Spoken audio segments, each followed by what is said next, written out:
Hey guys, welcome back. So today I brought home a 4,000 watt VoltMaster generator. It is powered by an 8-horse flathead Briggs and Stratton engine, and this one is about 34 years old. It didn't cost much, it was only $30, and that's because, well, it's old, but it also has no compression. So, I've already looked it over. I think I have a fair idea on what's going on. So let me show you.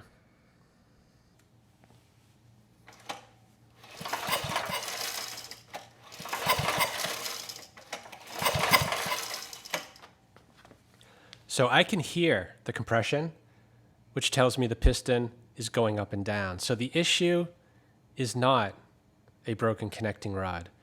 Most likely a valve is hung up, and probably the easiest way to figure out which one is to put your hand either over the exhaust or over the intake and see which one is enclosing. The intake should only be sucking air in, not blowing it out, and the exhaust should only be blowing air out and not sucking it in. So let's check the exhaust.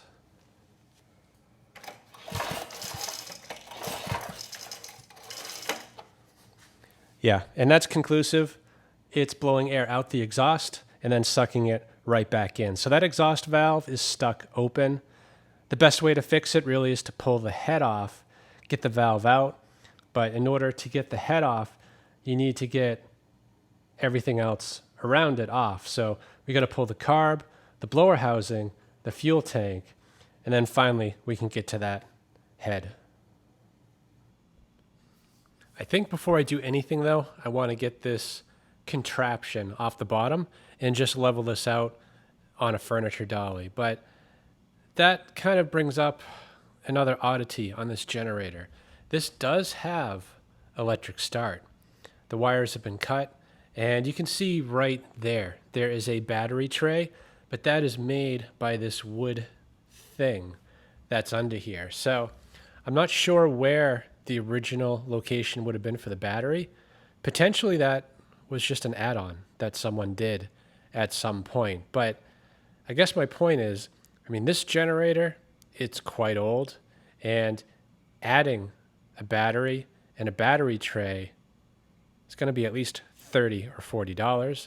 We already know we're going to need at least a new head gasket, potentially some other gaskets. So, this project very quickly could exceed the value of this generator, not including labor. So I think everything I do is going to have that in mind.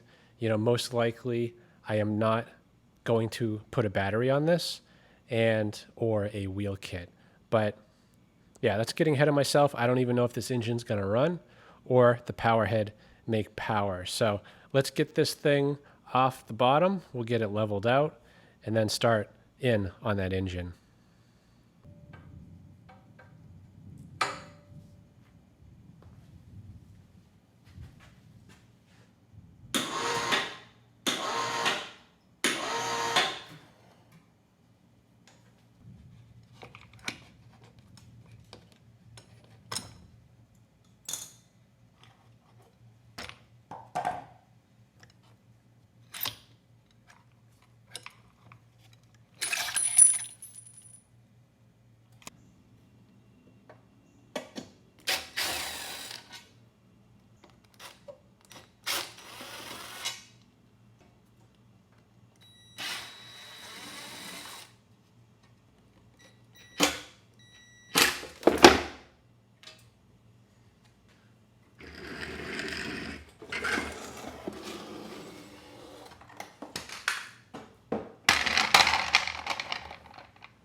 So I think it's a good idea to just check for spark before I pull this recoil off. I know I have to order a head gasket already. Potentially, this has a points system and may need some parts. So let's find out.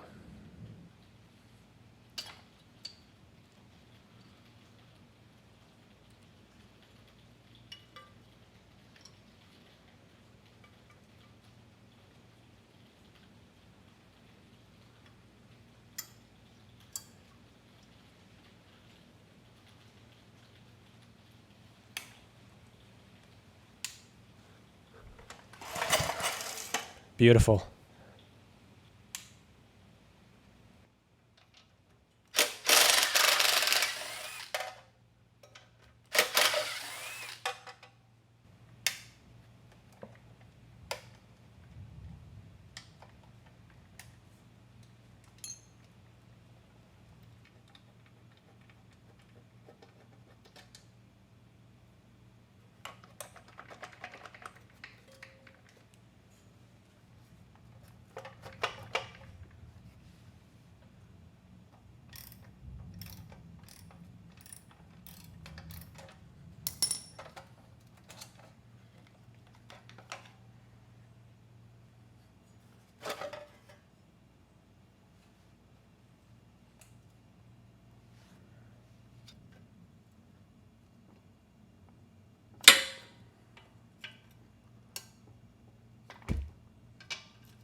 Okay, well, not exactly what I was expecting to see, but the same result.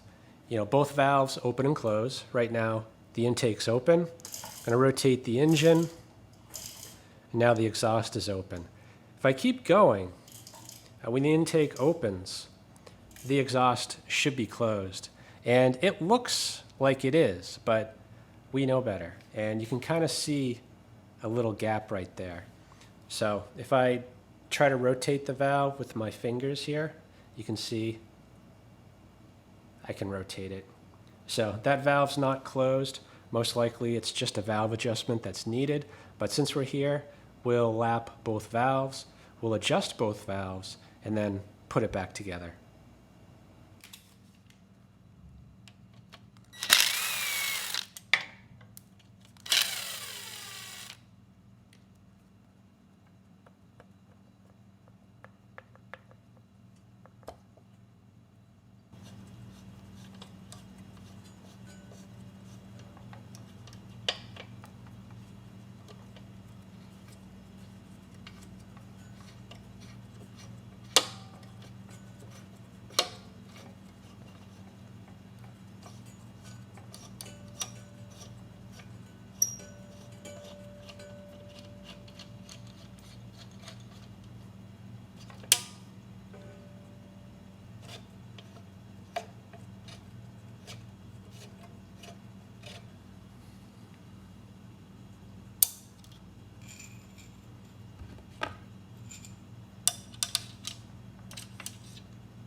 All right, now that the springs are disconnected, you can see how that exhaust valve is just not making any contact. The intake does not do that. So we need to start by just taking a little bit off of here so we can get some clearance. We'll lap this valve in and then lap this one.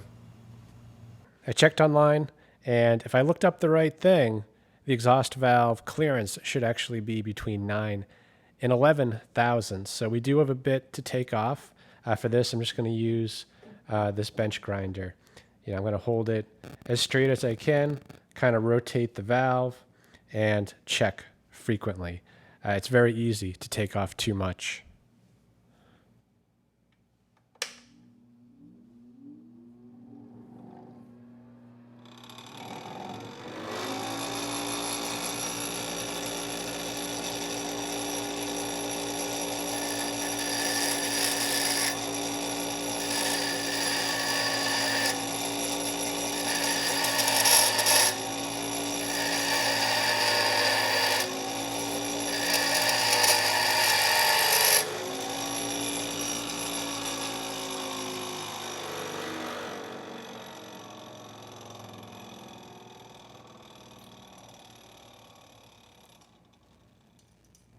Yeah, I'm always shocked how quickly that comes off. So right now we're at 11 thousandths, maybe closer to 12. So I may have overshot a bit. Anyway, lapping the valves should take care of that.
Beautiful. It's a nice tight fit.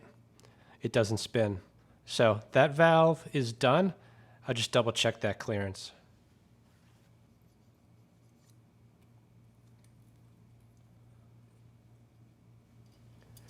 Yeah, perfect. It's now 11 thousandths, so I think we're good with this valve.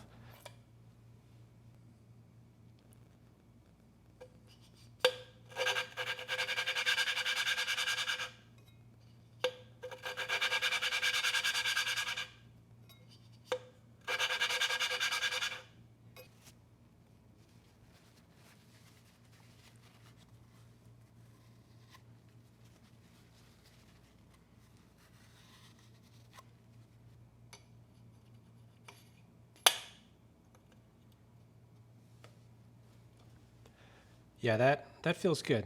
So, I probably should have cleaned the valves before doing this. The exhaust valve surprisingly doesn't look bad. It's not all carboned up, but the intake is a different story.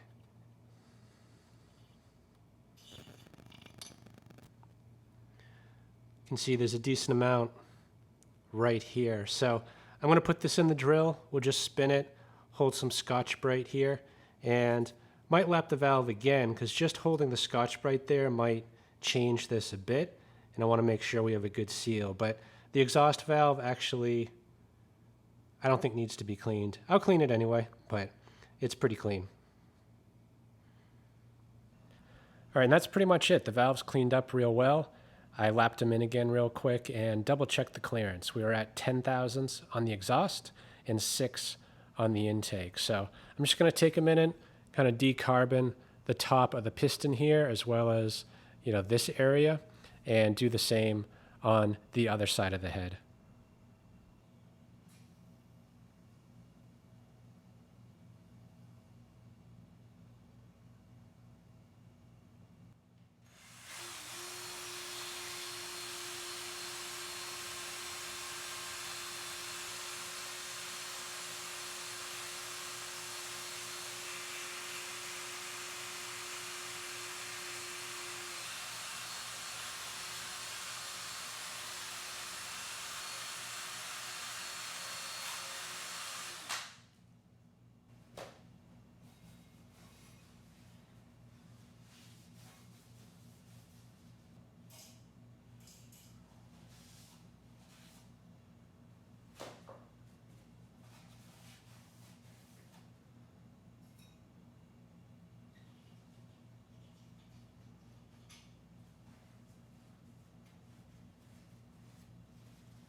Okay, unfortunately, this head is a little bit too big to fit in my vise, so it's going to fight me a bit, but we'll get it clean.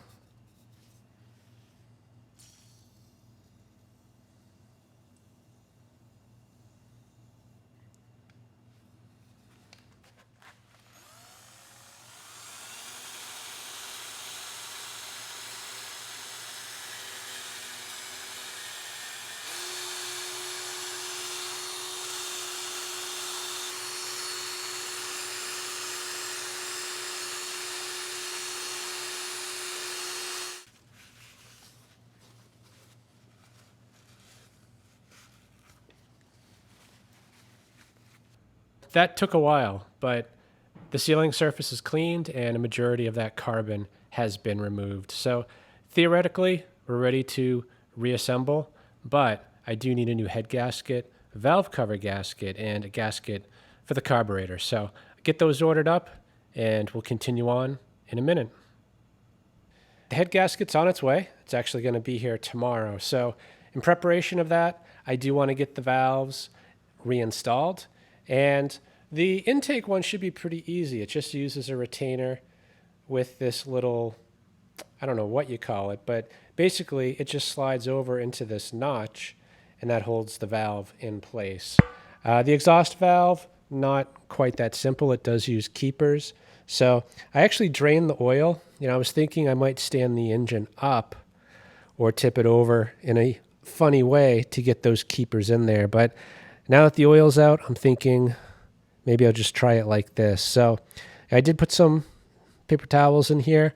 This is the oil return to the engine. So if you drop the keeper, it will disappear into the engine. Anyway, let's try to get this one installed and see how it goes.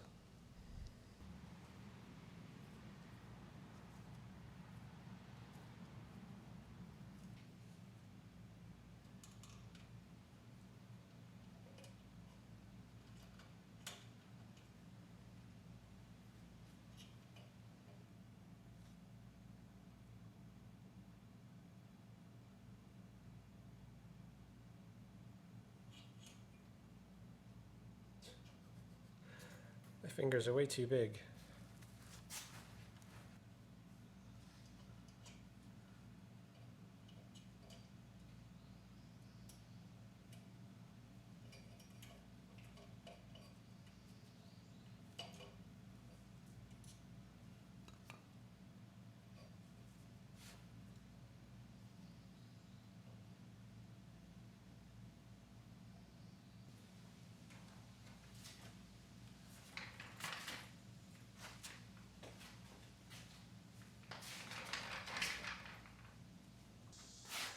Yeah, that wasn't working too well, so we'll try it up on its side like this.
As luck would have it, I had already an extra gasket for this valve cover, as well as one for the carburetor. So the only thing I had to order here was the head gasket.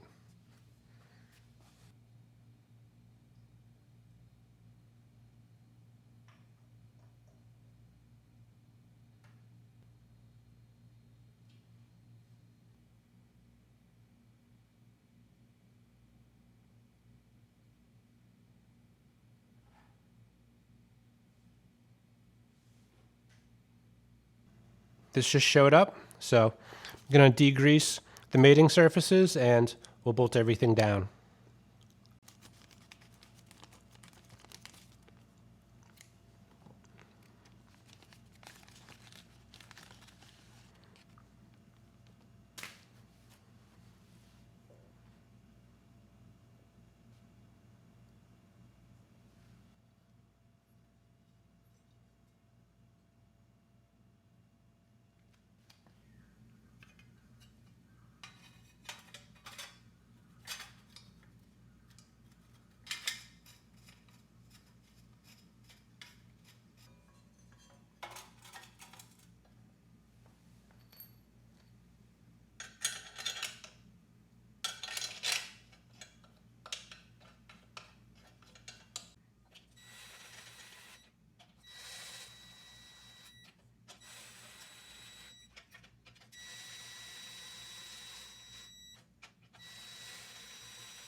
So now that we got the head torqued it down, I'm going to turn the engine over with a drill. I want to see what the PSI is.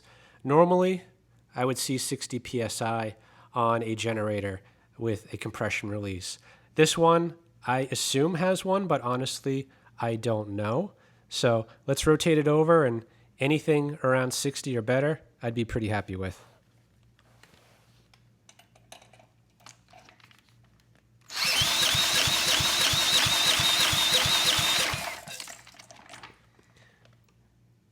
Beautiful. We're right at 60. So this absolutely should run. So I'm going to get the carburetor on. We'll get the blower housing on. And we'll give it a try.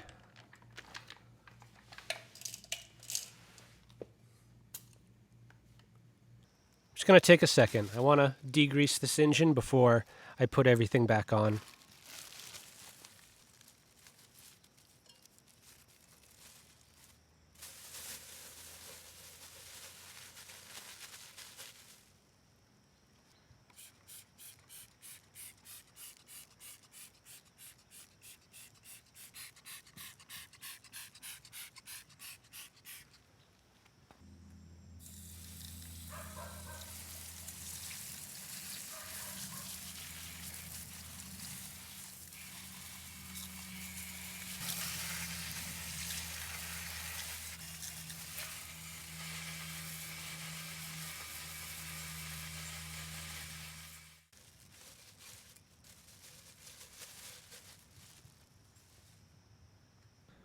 Gonna roll the dice with this carb. It looks pretty clean, and given the condition of this generator, I mean, someone definitely took care of it. So I am willing to bet that this carb works. If not, we can always take it off and clean it later. This generator also came with a whole new, well, not new, but it came with an extra carburetor and basically the whole intake and airbox. I don't think we're gonna need it, but at least we have parts if it comes to that.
pretty much ready to give this thing a try. The fuel's hooked up and turned on. Don't see the carb overflowing. So we're off to a good start.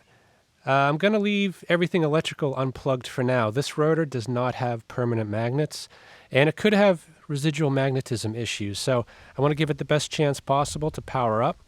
Then we'll plug in the kilowatt, see where we're at, and most likely make some speed adjustments and some jetting adjustments. Then I'll load it up to 3,000 watts and see how it does.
All right, well, this one surprised me.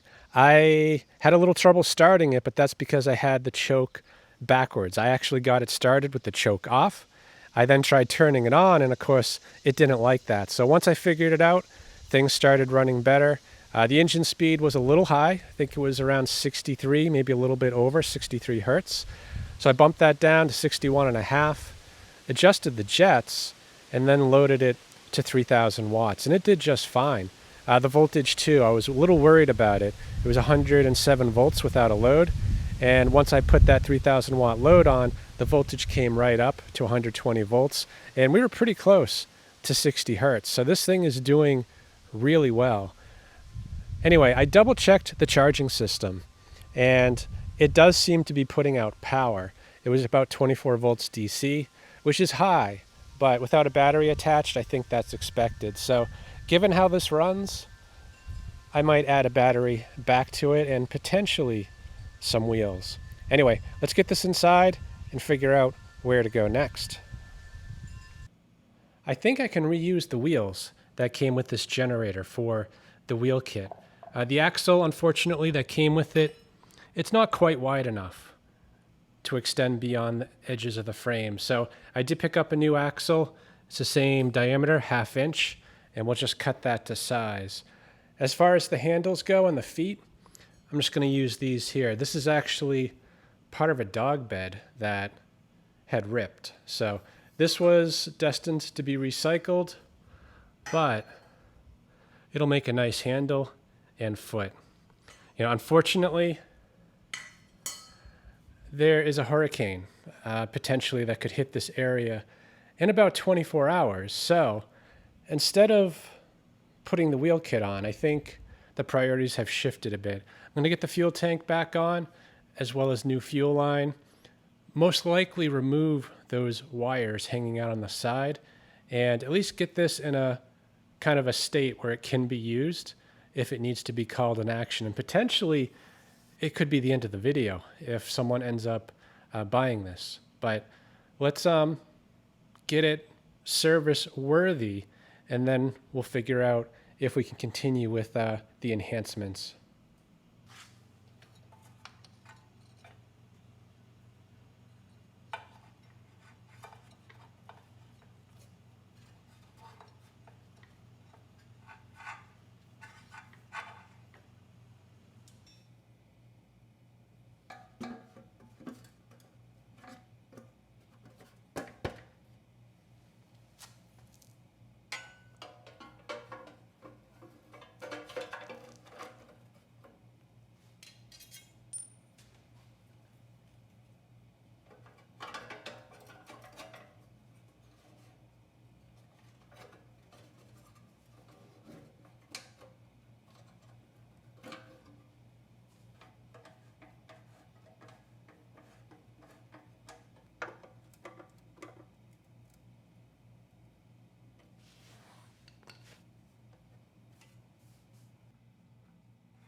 Not so sure I like the routing of this fuel line. I ran it the same way that it was, but, I'm worried that this is a bit sharp. Potentially that could cause an issue with the line. The last 8-horse Briggs I worked on, the line actually went on the outside here. So I'm going to reroute this.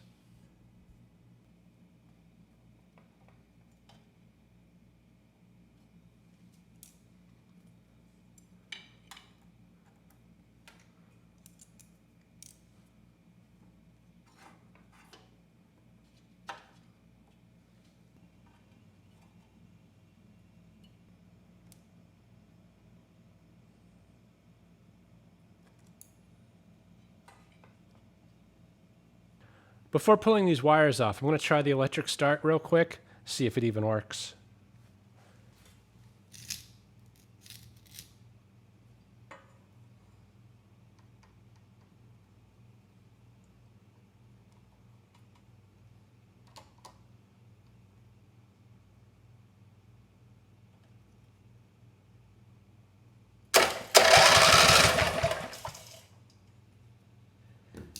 And it does.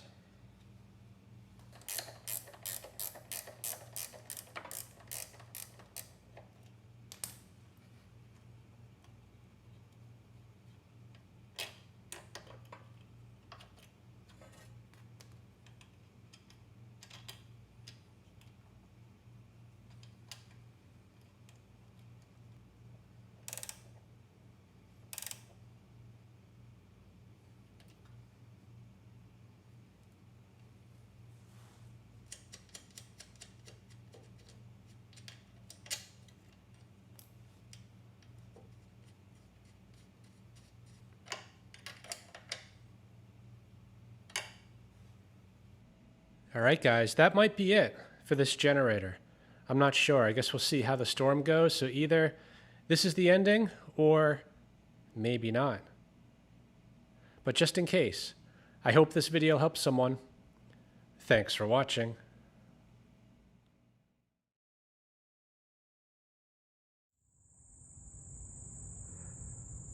One last look. This is the calm before the storm. Anyway, someone's on their way to pick this up. They'll be here in about 10 minutes.